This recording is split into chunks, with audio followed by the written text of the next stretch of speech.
பெண்களுக்கு எதிரான குற்றங்கள் இந்தியாவில் அதிகமாக எந்த மாநிலத்தில் நடக்கின்றது என்பதை விவாதம் செய்வதற்கு எடப்பாடி பழனிசாமி அவர்கள் தயாராக இருக்கிறாரா?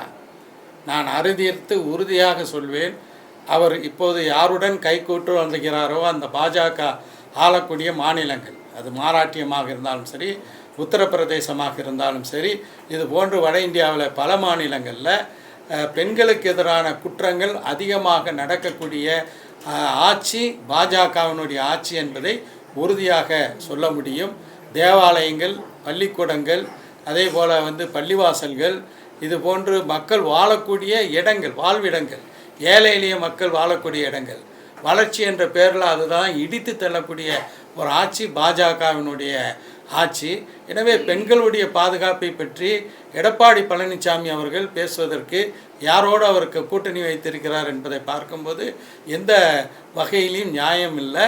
சாத்தாங்குளம் படுகொலை, சாத்தாங்குளத்தில் தந்தை மகன் 2 பேரும் காவல்துறையினரால் கொல்லப்பட்டது காலம் யாருடைய ஆட்சி காலம்? எடப்பாடி பழனிசாமியுடைய ஆட்சி காலம். பொள்ளாச்சியை பற்றி பேசலாமா? பேசுவோமா?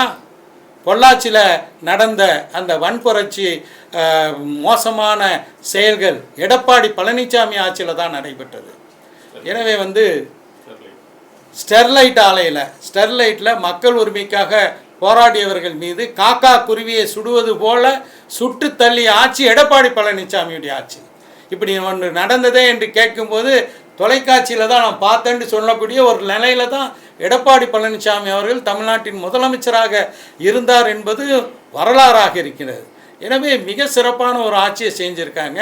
குற்றங்கள் நடக்கவில்லை என்று நான் சொல்லவில்லை. ஆனால் அந்த குற்றங்களுக்கு தண்டனையை துரித விசாரணை மூலமாக நிறைவேற்றிய ஆட்சி திராவிட முன்னேற்ற கழகத்தினுடைய ஆட்சி என்பதை மறக்கக்கூடாது.